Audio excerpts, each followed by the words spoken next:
Study IQ IAS, अब तैयारी हुई अफोर्डेबल। एक बार की बात है, 1980s का समय था। तमिलनाडु में एक नई क्रांति प्रारंभ हो रही थी और एक विजनरी व्यक्ति जिन्होंने 1911 में अपने सपनों की नींव रखी और बसेस और लॉरीज ऑपरेट करनी शुरू की। लेकिन ये तो बस शुरुआत थी। इसके बाद इन्होंने एक छोटा मोपेड और मोटरसाइकिल का बिजनेस शुरू किया। ये व्यक्ति अपने बेटों के साथ मिलकर इंडियन मार्केट के लिए कुछ नया करना चाहता था और इसीलिए 1978 में उन्होंने अपनी एक कंपनी शुरू की जिसका उद्देश्य था मोटरसाइकिल्स और स्कूटर्स बनाना। ये देश को रिलायबल और अफोर्डेबल व्हीकल्स देना चाहते थे। इस कंपनी का और एक जापानीज कंपनी का जॉइंट वेंचर हुआ और 1984 में पहली बार इस कंपनी ने अपनी मोटरसाइकिल लॉन्च की।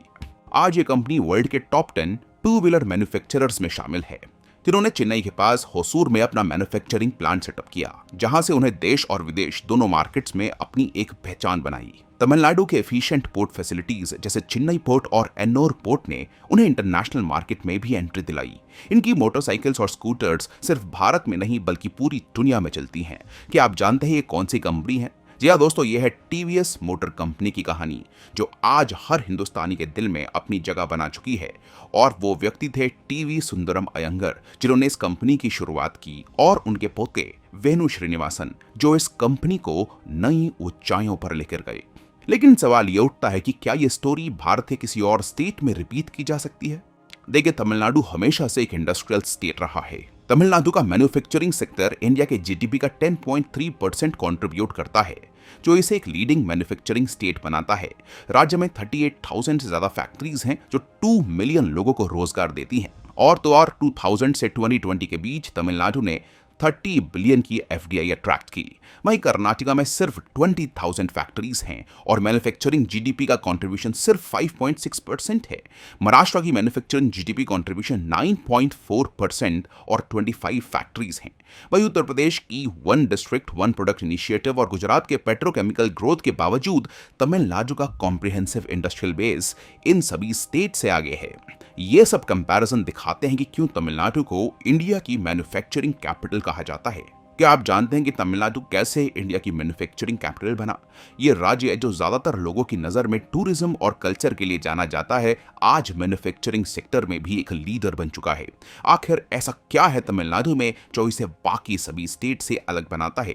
तो दोस्तों, क्या आप सोच रहे हैं कि तमिलनाडु की सक्सेस का राज क्या है? ये सिर्फ एडवांस्ड इंफ्रास्ट्रक्चर या स्किल्ड वर्कफोर्स की बात नहीं है। कुछ ऐसे यूनिक फैक्टर्स हैं जो इस राज्य को मैन्युफैक्चरिंग के मैप पर टॉप पोजीशन देते हैं। ये फैक्टर्स ना सिर्फ लोकल लेवल पर बल्कि ग्लोबल स्टेज पर भी तमिलनाडु को कॉम्पिटिटिव बनाते हैं। पर असली वजह जानने के लिए आपको इस वीडियो को लास्ट तक देखना पड़ेगा। और दोस्तों, अगर आप ऐसी और केस स्टडीज चाहते हैं तो टारगेट करते हैं इस वीडियो पे एटलीस्ट 10,000 लाइक्स के। ये एक ऐसी कहानी है जो आपको इंस्पायर करेगी और दिखाएगी कि कैसे एक राज्य अपने यूनिक स्ट्रैटेजी से मैन्युफैक्चरिंग की दुनिया में एक लीडर बन सकता है। इस वीडियो में हम तमिलनाडु को उत्तर प्रदेश, महाराष्ट्र, गुजरात और कर्नाटका से भी कंपेयर करेंगे। तो दोस्तों, देखते रहिए और जानिए तमिलनाडु का सक्सेस फॉर्मूला। लेकिन आगे बढ़ने से पहले मैं आपको बता दूं कि ये टॉपिक यूपीएससी GS2, GS3 और एसए के लिए काफी इंपॉर्टेंट है। और अगर आप भी यूपीएससी की तैयारी कर रही हैं तो आपको भी अपना विजन लॉन्ग टर्म रखने की जरूरत है। दोस्तों, आपको आज से ही जुटना होगा, आज से ही अपनी प्रिपरेशन स्टार्ट करनी पड़ेगी। यूपीएससी सिविल सर्विसेज एग्जाम एक ऐसा एग्जाम नहीं है जिसको आप सिर्फ 3 महीने में पढ़कर क्रैक कर पाएं। इसके लिए आपको लॉन्ग टर्म प्लानिंग की जरूरत है। और दोस्तों, इसीलिए स्टडी IQ आपके लिए लेकर आया है P2I फाउंडेशन बैचेस। तो दोस्तों, अगर आप भी यूपीएससी सिविल सर्विसेज की प्रिपरेशन कर रहे हैं तो आपको भी अपना विजन लॉन्ग टर्म रखना होगा। कंसिस्टेंटली मेहनत करनी पड़ेगी और डेली जुट कर लगना पड़ेगा। देखिए, ये एग्जाम ऐसा नहीं है जिसको आप सिर्फ 3 महीने में पढ़कर निकाल ले। और दोस्तों, इसीलिए आपको कमिटमेंट करने की जरूरत है। और जो लोग कमिटमेंट कर सकते हैं उनके लिए स्टडी IQ लेकर आया है P2I फाउंडेशन बैचेस। दोस्तों, इन बैचेस में एडमिशन लेकर आप अच्छे तरीके से अपनी प्रिपरेशन कर सकते हैं। इन बैचेस में आपको पर्सनल मेंटरशिप के द्वारा फुली सपोर्ट दिया जाएगा। इसके साथ साथ हर क्लासेस में आपको आंसर राइटिंग और एमसीक्यू प्रैक्टिस तो मिलेगी ही, लेकिन उसके साथ साथ हैंड रिटन नोट्स भी मिलेंगे जो आपका बहुत टाइम सेव करेंगे। तो दोस्तों, अगर आप भी इस एग्जाम को एक बार सीरियसली देकर देखना चाहते हैं तो आपके लिए स्टडी IQ का P2I फाउंडेशन बैच है। तो दोस्तों, इन बैचेस में एडमिशन लेने के लिए आप मेरे कोड RT Life का इस्तेमाल कर सकते हैं और दिए गए इन सोशल मीडिया हैंडल्स पर आप मुझसे कॉन्टैक्ट भी कर सकते हैं। तो चलिए वीडियो पर वापस आते हैं। तमिलनाडु की मैन्युफैक्चरिंग हिस्ट्री बहुत ही रिच और पुरानी है। प्राचीन काल से ही ये राज्य टेक्सटाइल्स, हैंडीक्राफ्ट्स और शिप बिल्डिंग के लिए मशहूर रहा। तमिलनाडु की एंशिएंट सिटीज जैसे कि कांचीपुरम और मदुरई अपने हाई क्वालिटी सिल्क और कॉटन टेक्सटाइल के लिए दुनिया भर में जानी जाती हैं।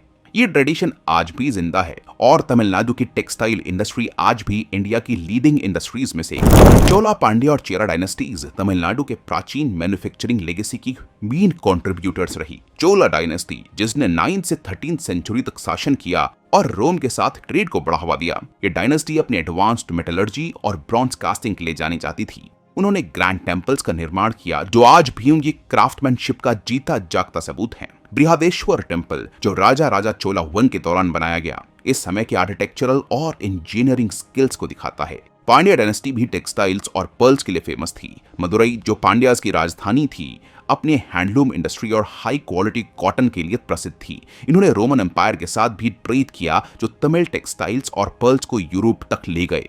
और एंशिएंट टाइम की इन अचीवमेंट के पीछे एक बड़ा रोल रहा तमिलनाडु की ज्योग्राफी का। तमिलनाडु भारत के सदर्न मोस्ट टिप पर स्थित प्रदेश बे ऑफ बंगाल, इंडियन ओशन और अरेबियन सी से 3 तरफ से घिरा हुआ है, जो इसे एक स्ट्रैटेजिक मैरीटाइम हब बनाता है।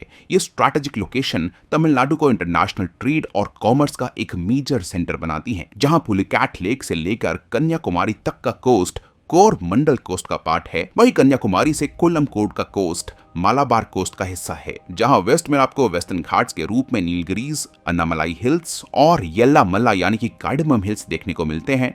वहीं ईस्ट में जवादी, शेवरॉय और सीरूमलाई के रूप में डिसकंटिन्यूअस ईस्टर्न घाट्स देखने को मिलते हैं। और वेस्टर्न घाट से आती हुई पल्लार, पोन्यार, कावेरी और वगई यहाँ की मेजर रिवर्स हैं, जिन पर यहाँ का एग्रीकल्चर डिपेंडेंट है। ये स्टेट नॉर्थ में आंध्र प्रदेश, नॉर्थ वेस्ट में कर्नाटका और वेस्ट में केरला के साथ अपना बॉर्डर साझा करती है। इस राज्य की डाइवर्स टोपोग्राफी भी इस इंडस्ट्रियल ग्रोथ को सपोर्ट करती है। तमिलनाडु में coastal planes, fertile river valleys, हिली रीजन्स कोस्टल प्लेन एग्रीकल्चर और एक्वाकल्चर के लिए आइडियल हैं, जबकि फर्टाइल रिवर वैलीज में क्रॉप्स जैसे पैडी, शुगर केन और कॉटन ग्रो किए जाते हैं। हिली रीजन्स जैसे कि नीलगिरीज टी और कॉफी प्लांटेशंस और हॉर्टिकल्चर के लिए फेमस हैं। तमिलनाडु की अबंडेंट नेचुरल रिसोर्सेज भी मैन्युफैक्चरिंग के लिए एसेंशियल हैं। राज्य में मिनरल्स जैसे लाइमस्टोन, बॉक्साइट और लिग्नाइट की भरपूर मात्रा है, जो सीमेंट और एल्यूमिनियम इंडस्ट्रीज के लिए इंपॉर्टेंट है। फर्टाइल लैंड और वाटर रिसोर्सेज एग्रीकल्चर और फूड प्रोसेसिंग इंडस्ट्रीज को सपोर्ट करते हैं।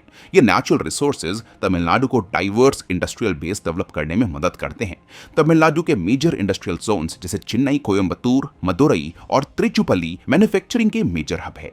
चेन्नई जो स्टेट की कैपिटल है, एक इंडस्ट्रियल और कमर्शियल सेंटर है, जहां ऑटोमोटिव, इलेक्ट्रॉनिक्स और आईटी इंडस्ट्रीज का कंसंट्रेशन है। कोयम्बतूर को मैनचेस्टर ऑफ साउथ इंडिया भी कहा जाता है, जो टेक्सटाइल्स और इंजीनियरिंग गुड्स के लिए फेमस है। मदुरई और त्रिचुपल्ली भी इंडस्ट्रियल ग्रोथ के इंपॉर्टेंट सेंटर्स हैं। कोस्टल एरियाज में मेजर पोर्ट्स जैसे चेन्नई पोर्ट, एन्नोर पोर्ट और ट्यूटिकोरिन पोर्ट हैं, जो इंटरनेशनल ट्रेड और एक्सपोर्ट के लिए आइडियल लोकेशंस प्रोवाइड करते हैं। चेन्नई का पोर्ट इंडिया के बिजीएस्ट पोर्ट में से एक है, जो ऑटोमोटिव, मशीनरी और इलेक्ट्रॉनिक गुड्स के एक्सपोर्ट और इंपोर्ट के लिए यूज होता है।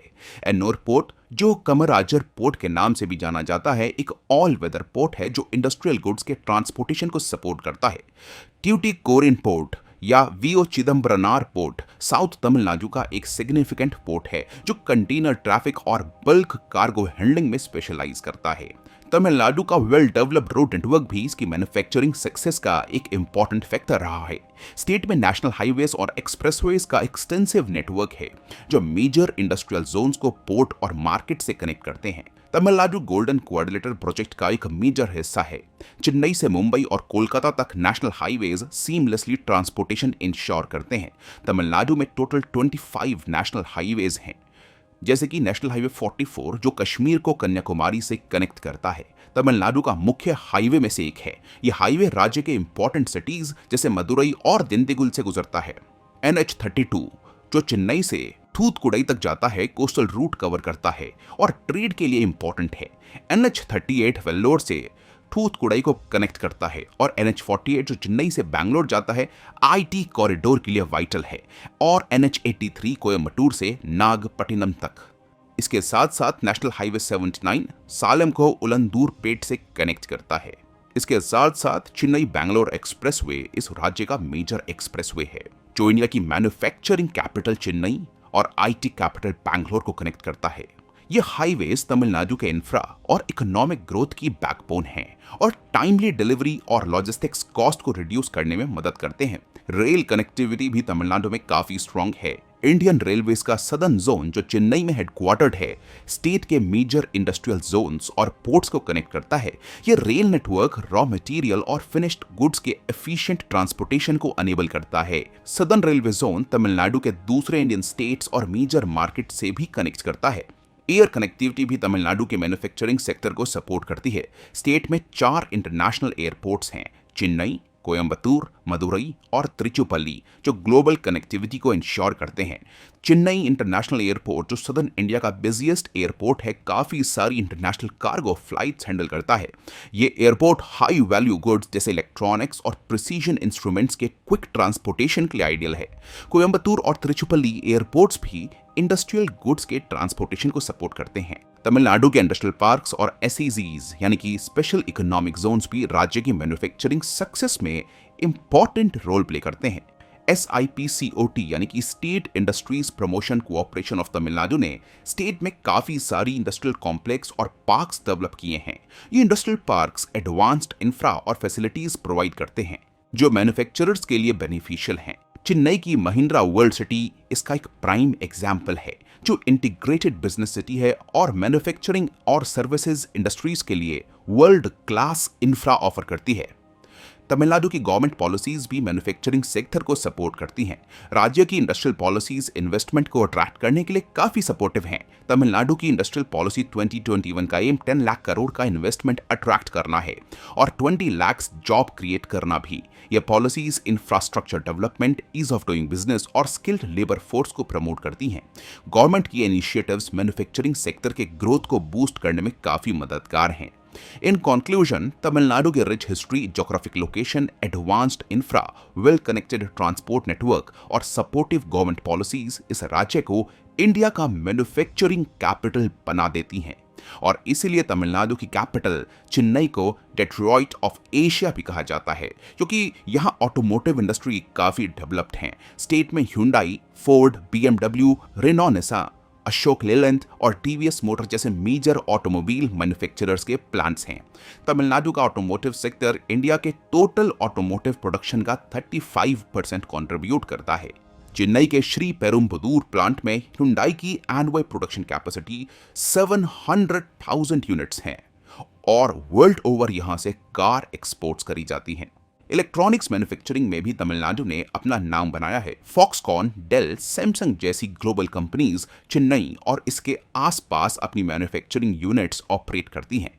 ये मॉडर्न इंडस्ट्रीज तमिलनाडु की प्राचीन मैन्युफैक्चरिंग लेगेसी को आगे बढ़ा रही हैं। तमिलनाडु की टेक्सटाइल इंडस्ट्री जो प्राचीन काल से ही फेमस है और आज कोयम्बतूर को मैनचेस्टर ऑफ साउथ इंडिया कहा जाता है। साथ ही साथ तिरुपुर को निटवेयर कैपिटल ऑफ इंडिया के नाम से भी जाना जाता है। तमिलनाडु का टेक्सटाइल सेक्टर इंडिया के टोटल टेक्सटाइल एक्सपोर्ट का 22.58% कंट्रीब्यूट करता है। तो दोस्तों, मैन्युफैक्चरिंग में इस स्टेलर सक्सेस के पीछे का असल कारण क्या है, आइए जानते हैं। लेकिन उससे पहले चलिए तमिलनाडु को कंपेयर करते हैं दूसरी इंडस्ट्रियल स्टेट से। तो आइए सबसे पहले तमिलनाडु को कंपेयर करते हैं इसके पड़ोसी कर्नाटका से। कर्नाटका को देखें तो कर्नाटका में सिर्फ 20,000 फैक्ट्रीज हैं और मैन्युफैक्चरिंग जीडीपी का कंट्रीब्यूशन सिर्फ 5.6% है। वहीं तमिलनाडु में 37,220 फैक्ट्रीज हैं और मैन्युफैक्चरिंग जीडीपी का कंट्रीब्यूशन 9.6% है। कर्नाटका का फोकस IT और बायो सेक्टर्स पर ज्यादा है। जहां बेंगलुरु को सिलिकॉन वैली ऑफ इंडिया कहा जाता है, बेंगलुरु में हैवी इंजीनियरिंग और एरोस्पेस मैन्युफैक्चरिंग भी है। लेकिन तमिलनाडु का डाइवर्सिफाइड इंजीनियरिंग सेक्टर ज्यादा स्ट्रॉन्ग है। तमिलनाडु का electronics manufacturing output 2.5 billion US dollar है, जबकि कर्नाटका का सिर्फ 1.1 billion US dollars. Leather industries की बात करें तो तमिलनाडु के लेदर एक्सपोर्ट्स 1.2 बिलियन डॉलर्स हैं, जबकि कर्नाटका के सिर्फ 300 मिलियन डॉलर्स। तमिलनाडु का इंफ्रा भी काफी स्ट्रॉन्ग है, जहां 50 ऑपरेशनल एसईजीज हैं, जबकि कर्नाटका में सिर्फ 23 एसईजीज हैं। ऑल्दो कर्नाटका में पॉलिटिकल स्टेबिलिटी है, लेकिन पॉलिसीज ज्यादा आईटी और बायोटेक सेक्टर पर फोकस करती हैं, और ये स्टेट अपने पुअर इंफ्रास्ट्रक्चर से भी चोक्ड है। नेक्स्ट आते हैं महाराष्ट्र पर। महाराष्ट्र का मैन्युफैक्चरिंग जीडीपी कंट्रीब्यूशन 9.4% है, जो कि तमिलनाडु के काफी कंपैरेबल है, लेकिन 25,000 फैक्ट्रीज तमिलनाडु के मुकाबले काफी कम है। महाराष्ट्र में टाटा मोटर्स और महिंद्रा एंड महिंद्रा जैसे ऑटोमोटिव जाइंट्स हैं, लेकिन तमिलनाडु की एक्सपोर्ट कैपेसिटी और एक्सपोर्ट वॉल्यूम ज्यादा है। तमिलनाडु में फॉक्सकॉन, डेल, सैमसंग जैसे ग्लोबल कंपनीज चेन्नई में अपने मैन्युफैक्चरिंग यूनिट्स ऑपरेट करती हैं, जबकि महाराष्ट्र का electronics manufacturing output 1.5 billion US dollars है, वहीं तमिलनाडु का 2.5 बिलियन यूएस डॉलर्स। टेक्सटाइल में भी तमिलनाडु का ओवरऑल टेक्सटाइल एक्सपोर्ट और क्वालिटी हायर है। महाराष्ट्र में मुंबई और सोलापुर में टेक्सटाइल मिल्स हैं, पर तमिलनाडु का टेक्सटाइल सेक्टर इंडिया के टोटल टेक्सटाइल एक्सपोर्ट का 22.58% कंट्रीब्यूट करता है। महाराष्ट्र के अंदर 37 एसईजीज हैं, अगेन जो तमिलनाडु से काफी कम है। तो दोस्तों, महाराष्ट्र के इस लैग के पीछे मेन रीजन है पॉलिटिकल इंस्टेबिलिटी और फ्रीक्वेंट पॉलिसी चेंजेस, जिसने महाराष्ट्र में इन्वेस्टर कॉन्फिडेंस को इंपैक्ट तो किया ही है, लेकिन इसके साथ साथ पॉलिटिकल एनवायरनमेंट भी खराब हुआ है। जबकि तमिलनाडु में स्टेबल पॉलिटिकल एनवायरनमेंट और इंडस्ट्री फ्रेंडली पॉलिसीज मैन्युफैक्चरिंग को सपोर्ट करती हैं। उत्तर प्रदेश और गुजरात भी मैन्युफैक्चरिंग सेक्टर में ग्रो कर रहे हैं। उत्तर प्रदेश में काफी सारे इनिशिएटिव्स लॉन्च हुए हैं, जैसे one district one product scheme, लेकिन इंफ्रा और ब्यूरोक्रेटिक हर्डल्स के कारण यूपी अभी तमिलनाडु के लेवल तक नहीं पहुंच पाया है। गुजरात ने भी सिग्निफिकेंट ग्रोथ दिखाई है, स्पेशली पेट्रोकेमिकल्स और हेवी इंडस्ट्रीज में, लेकिन तमिलनाडु का कॉम्प्रिहेंसिव इंडस्ट्रियल बेस के सामने अभी गुजरात पीछे है। स्पेशल इकोनॉमिक जोन्स के मामले में भी तमिलनाडु सबसे आगे है। तो दोस्तों, तमिलनाडु का इंडस्ट्रियल आउटपुट भी इंप्रेसिव है। राज्य का annual industrial output 6 lakh crore से ज्यादा है, जो इसकी इंडस्ट्रियल स्ट्रेंथ को दिखाता है।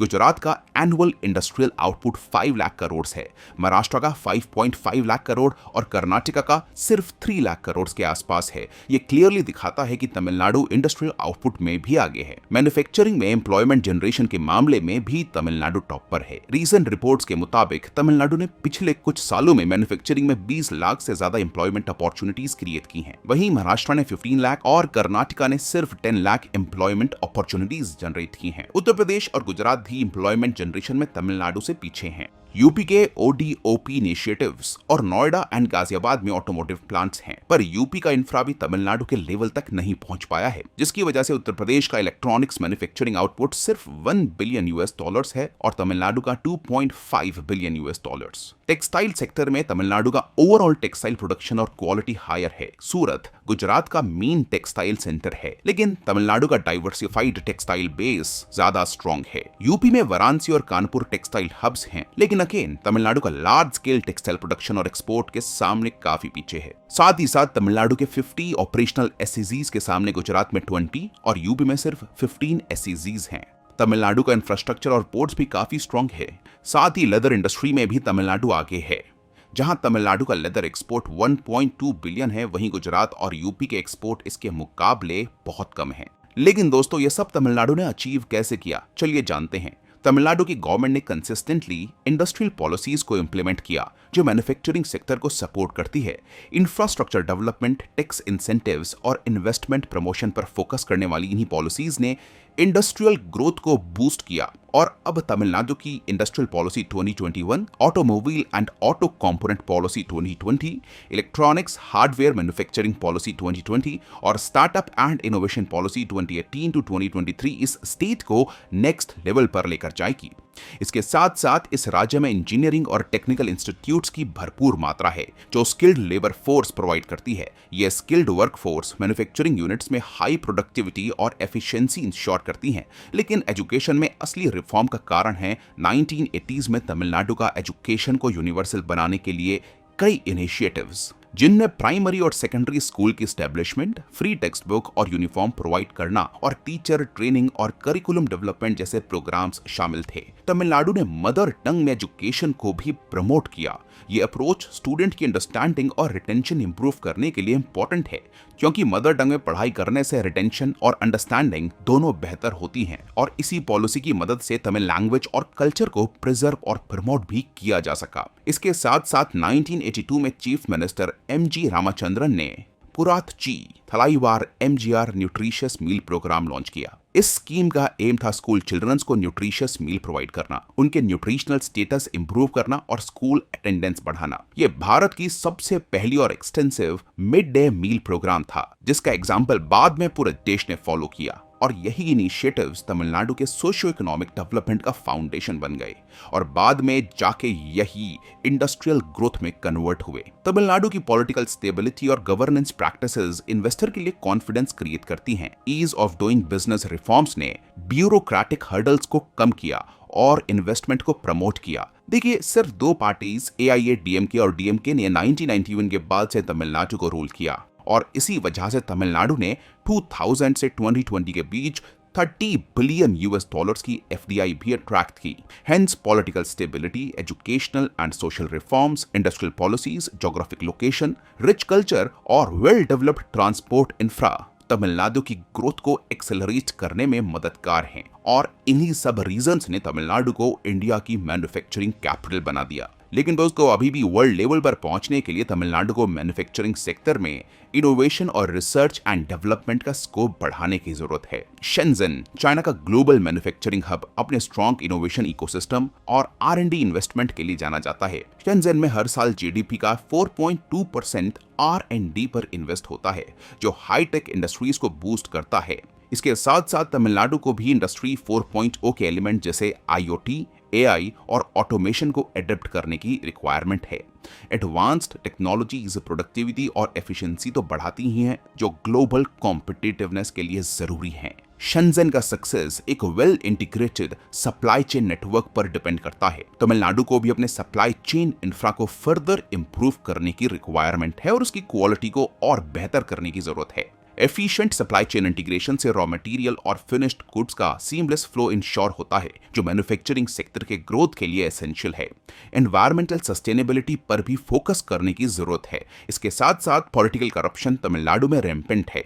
हाई प्रोफाइल केसेस और एलिगेशंस ने गवर्नेंस और डेवलपमेंट को इम्पैक्ट किया है। हेंस इन सिस्टमैटिक इश्यूज को एड्रेस करने की जरूरत है ताकि स्टेट की और अच्छे से प्रगति हो सके। तो दोस्तों, इन सब फैक्टर्स को देखते हुए तमिलनाडु का मैन्युफैक्चरिंग सेक्टर फ्यूचर में भी इनोवेशन, सस्टेनेबिलिटी के साथ ग्रो कर सकता है। स्टेट की पोटेंशियल और गवर्नमेंट का विजन तमिलनाडु को न सिर्फ इंडिया में बल्कि ग्लोबल मैन्युफैक्चरिंग मैप पर एक प्रोमिनेंट पोजीशन दिला सकती है। तो दोस्तों, कमेंट्स में जरूर बताएं कि तमिलनाडु से दूसरी स्टेट्स क्या सीख सकती हैं और अपने मैन्युफैक्चरिंग सेक्टर को बूस्ट कर सकती हैं। साथ ही दोस्तों, ये वीडियो आपको कैसी लगी, अपने विचार कमेंट्स में हमें जरूर बताएं। साथ ही टारगेट करते हैं इस वीडियो पे एटलीस्ट 10,000 लाइक्स के। आपसे मुलाकात होगी ऐसी ही एक और नेक्स्ट वीडियो में। तब तक के लिए नमस्कार। स्टडी IQ IAS, अब तैयारी हुई अफोर्डेबल।